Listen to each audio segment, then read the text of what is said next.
Përshëndetje nxënës të dashur, unë jam Vjolca Gjaferi, mësuese në shkollën fillore e Qerim Qabej të fshatit Slatin.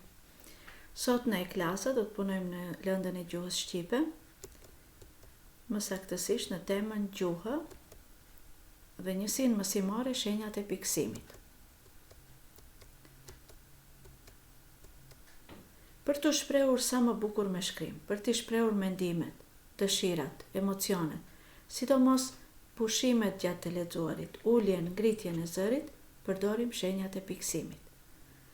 Qëllimet e kësaj njësie mësimore janë që nxënësit të dinë shenjat e pikësimit, të dinë ku përdoren ato dhe t'i përdorin drejt në të shkruarit, dhe nxënësit të lexojnë qartë, pa gabime dhe me intonacionin e duhur. Të lexojmë këtë pjesë të shkëputur nga teksti, sa është ora xhaxha, dhe të vërejmë se cilat shenja të pikësimit janë përdorur aty. Xhaxha, e theret voglushja robaqepsin dhe e pyet. Sa është ora? Ora, thot robaqepsi dhe i përgjigjet pa e shikuar fare. 12. Voglushja e kthen me një herë. Nuk është 12, por 12 pa 10 minuta. Robaqepsi me kravat ndalet dhe shikon me habi. Ti pas ke orë? I thot. Po kam, i përgjigjet voglushja me fustan. Ti më pyet vetëm të më tregosh se edhe vetë ke orë? Shtoi robaqepsi. Pra në këtë tekst janë përdorur viza, pikë pyetja, pika, presja, pikë çuditja dhe 3 pikat. Shenjat e pikësimit janë këto: pika, pikë pyetja, pikë çuditja, 3 pikat, presja, pikë presja, 2 pikat, thonjzat, klapat dhe viza. Pika, pikë pyetja, pikë çuditja dhe 3 pikat përdoren në fund të fjalisë për të shënuar pushimin që ndan 2 fjali në gjuhën e folur. Presja, pikë presja dhe klapat përdoren brenda fjalisë. Të shohim ku përdoret pika. Pika shënon mbarimin e një fjalie dëftore. Shembull: Klea erdhi nga shkolla. Dielli ngroh me rezet e tij. Sot Sara shkoi në teatr. Vap. Pika gjithashtu përdoret pas numrave romak dhe arab kur shënojmë radhën e një kreu. Për shembull, pas numrave romak dhe arab. Pika vihet në datat e plota pas numrit. Pas ditës, muajit dhe vjetit. 7 i 3-it, viti 1887. Domethënë, 7 mars i vitit 1887. Dita e mësuesit është 7 marsi i vitit 1887. Pika përdoret edhe të shkurtimet, siç janë: pas shkronjës së parë të personave, edhe në shkurtesat e tyre, për shembull, Naim Frashëri, N. Frashëri, Eqrem Qabej, E.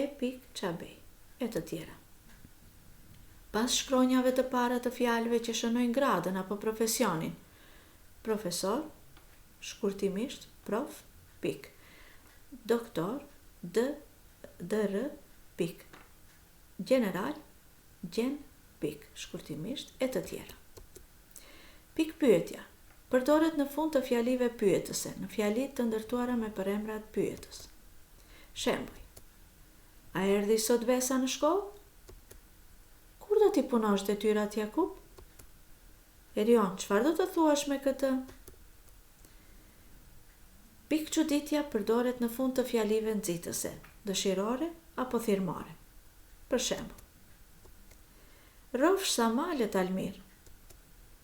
Urime ditëlindje Anesa. Ritan shko tani drejtë në shtëpi. Sa e çuditshme është kjo era. Në fjalit pyetëse thirrmore përdoren të dyja, edhe pikë pyetja, edhe pikë çuditja. Për shembull: Cili na qen ka ky djaloshi prap? Ku kishin humbur Elsa e Gita? Presja shënon një pushim të shkurtër mes dy fjalëve, dy tokë fjalëshve dhe dy fjalive. Presja gjithashtu veçon edhe gjymtyrët homogjene në fjali. Shembuj. Dritani, djali më i madh, punonte në tregti. Skënderbeu mishëronte vetit më pozitive të popullit, urtësinë, vençurinë e trimërinë. Në kuizin e diturisë do të marrin pjesë Lea, Flora e Jonila. Pikpresja shënon grafikisht një pushim më të gjatë se presja. Për shembull, ata që më donin, erdhën. Ata që s'më donin, nuk erdhën. Ne u ndam në disa grupe për ta pasur lëvizjen më të lehtë në pyll. Një grup isha unë, Besniku, Astriti dhe Beni. Dy pikat shënojnë një pushim që zgjat pothuajse sa pikpresja. Por, ndryshe prej saj dy pikat kanë një vlerë. Lajmërojmë një shpjegim pas tyre. Shembuj. Ajla kishte mbjellur trëndafila, karanfila, zambake, lule lale. Ishte paralizuar e nuk lëvizte asgjë, as syt, as duart, as këmbët. 3 pikat ose shumë pikëshi tregojnë që fjalia nuk ka përfunduar ose përmban një nën tekst. Shembuj. Endriti është nxënës që e don leximin, vizatimin, sportin. Ka fjalë që të bëjmë për të qeshur, ka dhe fjalë që të bëjmë për të qarën. Klapat shërbejnë për të dalluar, shquar dhe veçuar një fjalë apo një grup fjalësh. Piktura e bërë me ngjyra vaj e varur në murin përballë ishte shumë e bukur. Pra, në klapa janë veçuar fjalët ku jepet një sqarim. Vjosa, një vajzë punëtore, kishte ardhur në shtëpinë e saj.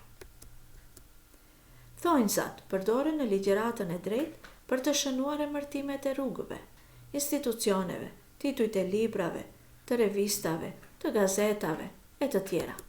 Për shembull, punë natë e ditë që të shohim pakës dritë, ka thënë Naimi. Fjalët e Naimit të pandryshuara fare i paraqesin me anë të thojzave. Irida e lexonte librin Aventurat e Gulliverit. Titujt e librave pra vendosen brenda thojzave.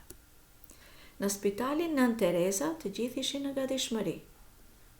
Titujt e institucioneve gjithashtu vendosen brenda në thojza. Në dialog viza përdoret për të treguar kalimin e fjalës nga folësi te bashkëbiseduesi dhe gjithmonë shoqërohet me një kryeradhë ose kryeresht. Shembuj. Ka kohë që ke filluar të dalësh e të lustrosh këpucët. Pra viza është vendosur në fillim të fjalisë të biseduesit. Jo, s'ka shumë që kanë filluar këtë punë. Dallohen fjala tjetër e bashkëbiseduesit me anë të vizës. Për detyrë nxënës keni që të vendosni shenjat e duhura në fjalitë e dhëna. Ja si do të dukej një tekst pa shenja të pikësimit dhe si do të kishim mundur ta lexonim. Afërdita e vogël u tremp në gjumë, kishte parë një ëndër të trishtueshme, bërtiti me frikë dhe ja plasi vajt, ç'të trembi ashtu Afërdita, pyeti ajo me kujdes, ujku nën, i tha vajza me vaj në buzë. Ja kështu do të lexonim pa shenjat e pikësimit. Pasi të keni provuar nxënës të dashur vetë, atëherë bëni korrigjimin dhe shihni gabimet tuaja. Ja kështu do të dukej teksti me shenjat e pikësimit të vendosura në vendet e duhura. Afërdita e vogël u tremp në gjumë, kishte parë një ëndër të trishtueshme. Bërtiti me frikë dhe ja plasi vajt. Ç'të trembi ashtu Afërdita? E pyeti ajo me kujdes. Ujku nën, i thav me vaj, vajza me vaj në buzë. Detyrë të pavarur, nxënës të dashur, keni që të vendosni shenjat e duhura të pikësimit në fjalitë e dhëna. Ju dëshiroj suksese në punë dhe mirupafshim në shkollë.